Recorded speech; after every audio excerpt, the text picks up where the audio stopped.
Okay, everybody, so let's continue on my trip to Britain. So, Cardiff. So, when I left Windsor, I went to Swindon, which I think is a post industrial town.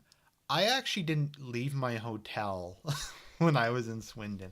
Apparently, Sargon of Akkad lives there. But it's kind of like a post industrial town. The reason I went to Swindon is it's on a juncture between the north south and east west rail lines. So it has very easy access to a lot of different places.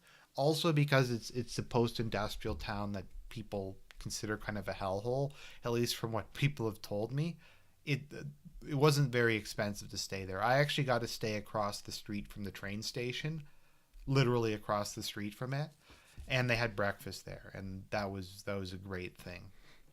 Once again, if you can go to a place that has breakfast, particularly one that has like meat and eggs, you can stuff yourself in the morning and not have to worry about eating until the afternoon.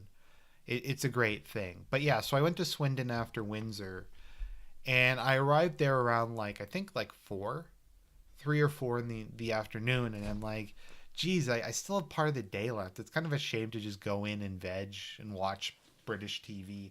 That's just a random complaint of mine. British cable is horrible in hotels. Whenever I'm in like Canada or America, there's normally like a couple, like a dozen channels at least. There's like 10 channels, and half of them are like in different languages in the UK. I guess they just don't pay for that at hotels, but I don't know. I know you're saying, Argent, why are you watching TV on a trip? I don't know. In the evenings when I get back to the hotel, I like to watch TV for an hour or two to unwind. But I'm getting off topic.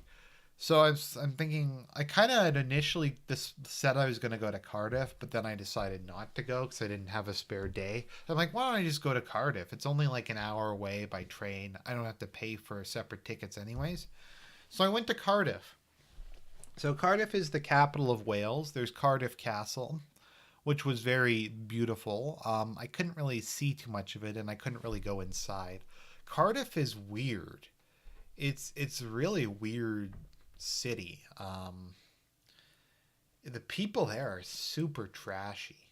Maybe this is just my like upper middle class background, but people have told me it seemed like everyone there was like a drug addict or drunk or something. Like I saw multiple fights break out in the streets when I was there.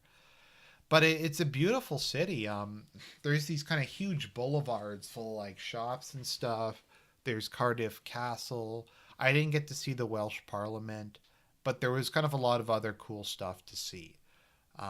Like there's like the Welsh National Museum, I think, which I didn't get a chance to go into, but the building was cool. City Hall, just kind of a neat city. So the thing though that really got me was Tim Hortons. They had a Tim Hortons there. They, for whatever reason, they had a Tim Hortons in this random ass place in Wales. So I went there and I got a coffee. It was terrible. It was even worse than Tim's coffee in Canada. Tim's coffee I don't regard as being particularly good. It's just cheap and available. Honestly, McDonald's coffee is probably my favorite. I know it has a bad reputation, but it's really good. It's very like smooth and sweet, and has almost kind of a nutty flavor to it. McDonald's coffee is great. So yeah, so that was Cardiff. So then the next day I went to Salisbury and Stonehenge. So Stonehenge is controversial because most people who go there say the same thing I did, which is, why did I bother going to this place? Because it's cool, but it's in the middle of nowhere. It's in Salisbury, which is kind of out of the way to begin with. And then once you get to Salisbury, you have to buy a ticket to go to the visitor center, from where you can go from the visitor center to Stonehenge itself. And there's only one company that runs buses to Stonehenge. So I'd bought an English Heritage Pass because it included admission to Stonehenge.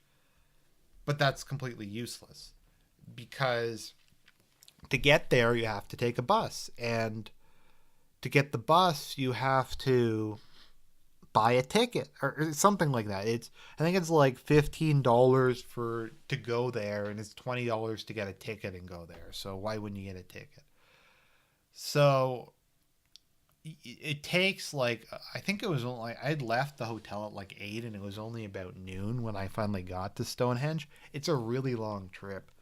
And and you just go there and it's there, and it's a bunch of stones, and it's cool, I guess, but it's like it's a bunch of stones. It's I was just like, I could have gone and seen Warwick Castle or something instead of this, but it's the iconic thing everybody has to see when they go to the UK. Old Sarum is, in my view, almost cooler. It was a royal castle that kind of got torn down, and there's this huge motte. I think it's a motte, whatever that the hill is. It's this massive like mound of earth. You can see the foundations. It's pretty neat. So Old Sarum was pretty cool. And then I went to Salisbury Cathedral, and it was just like, it's just another cathedral. You kind of get tired of them after a while if they aren't particularly impressive. Salisbury Cathedral was like, meh, it was okay. One of the attractive things there is it has one of the original copies of Magna Carta, but unfortunately, someone had attacked it with a hammer the week before I got there. So because someone had attacked it with a hammer, it was getting repaired, so I couldn't see it. So that was kind of a wasted day. I guess I saw Stonehenge, and I tried to go to Portsmouth because I wanted to see the HMS Victory, but I didn't get there in time. So I just kind of wandered around for a while, and it was kind of lame, and I left. So that was the tale of my trip to Salisbury and Cardiff. Very, very exciting. So Bath. Bath was not a letdown. Bath was incredible. I highly recommend going there. A lot of people think, oh, it's just going to be this Roman bath. The thing they don't realize is the Roman bath is huge. It's the largest Roman bath outside of Italy. Because unlike other ones, since it's fed through a hot spring, you don't have to worry about bringing in wood to heat the hot tubs or whatever. Because most of the baths have heated water from fires underneath. But the earth heats this one, so they can make it as big as they want. So it's like a full swimming pool. And the complex is gigantic. There's ruins of a temple there too. It's mostly intact. I think the whole thing was actually buried underground. So when they dug it out, it was just mostly intact. There wasn't much damage that had been done to it. But it's incredible. And I learned so much stuff about Roman history, about the Romans in Britain. It's a really, really cool building. It's great. But the rest of the city is also amazing. There's the Bath Abbey. I don't know. It's just another cathedral, but Pulteney Bridge. It's kind of like, it reminds me a lot of the bridge in Florence, the kind of the traditional bridge that has like all the shops on it, and there's one like that in Venice as well. That was great. There was a Jane Austen museum, but it was like £15 and it wasn't big, so I didn't go in there. But the whole city is just gorgeous. It's all just like Victorian era or earlier. Just a really gorgeous city. You can just walk around there for hours. Number 10 Royal Crescent is kind of this, I don't even know how you describe it. It's like this big housing complex for extremely wealthy people that was built, I think it was before the Victorian era. But there's one that looks just like it in London. And I actually went in there, and the guides, they were all bored, so I spent a couple hours talking to them, and one of them was kind of based because she was talking about, she's like, we think they were barbaric today because they went in they pooped in chamber pots, but what will they think 200 years from now when they see how we mutilated ourselves with tattoos? And I just like, that is woke. So that was kind of a cool place to go. The city in general is great. There's a Victoria art gallery that's free to go into, and it's awful. There's no reason to go there, unless I guess you want to use their bathroom if they had one. I don't even remember. But yeah, Bath was well worth a day. So I guess, yeah, we have enough time to cover Oxford. So Oxford, I went to. You can go to Oxford. You can go to Cambridge. Some people go to both. Some people think you only need to go to one. Most people think they're both great, but the Cambridge is a little bit better. The thing is, Cambridge is kind of in the east coast almost of England, whereas Oxford is more towards the center.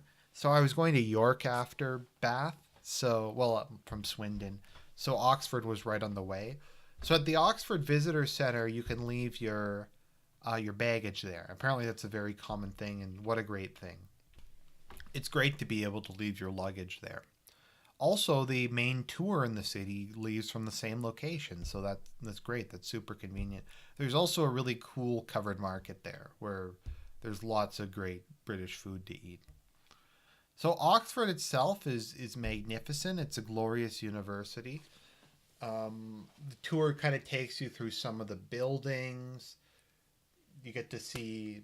I don't think you really get to see the lecture halls. Mostly just the outsides of them. You hear all kinds of stories like about the turtle race, um, hazing, kind of just some of the stories, how the different colleges are like fight one another. It's a really interesting place. There's a lot of history. There's one of the world's largest libraries there. It's I don't know if I have a ton to say about it. It's just a really cool place to go on a tour for. And if you buy whatever the tour package is, that includes Oxford University, and it includes Oxford Castle slash dungeon. So that's pretty neat. So another kind of just random building they have there is the Museum of the History of Science. And I just went inside of it because it's closed. And that building was actually really cool. So what that is that is a display of scientific instruments from the last like 400 years. So they have like flasks, they have compasses, they have thermometers, they have galvanometers, they have clocks, they have all kinds of just amazing stuff. They even have the original because how penicillin was invented was I think they dropped a guy was looking at bacteria and he left it and he dropped a piece of bread on the bacteria slide or the bacteria thing and the mold on the bread he realized killed bacteria. And so that's where penicillin comes from is bread mold or yeast mold. And they had that there and that was really cool to see. So they had oh, what are those things called? The planets ancillary spheres. Yeah, they had all these like incredible cool things. So that was cool. It was a small building, but it was neat. And then there's the Oxford Castle and Dungeon. Now the Oxford Castle is just basically a tower at this point. It was pulled down by the parliamentarians after the English Civil War. Oxford was one of the places that Charles I hid while he was after he had lost it was I forget he had lost some battle and he fled there. The English Civil Wars went on a really long time. And when the parliamentarians took the castle, they found that the prisoners there had been treated really poorly, and so it was pulled down. So that's kind of cool. So it was reopened as a prison during the Victorian era. It's just a really neat building to go to. You get to learn a bit about the history of the prisons, etc. There's this like huge mound you can climb up. I thought it was good. It was definitely worth it considering I got my ticket for the tour. It had also included the castle, so I'd recommend it if you're going to Oxford. It's good. It's on the way to a lot of places because I could go straight to York from there, which was a long trip because York is actually pretty far north in England. But yeah, so I definitely recommend Oxford. So that's the second round. Next time we have York and then Edinburgh.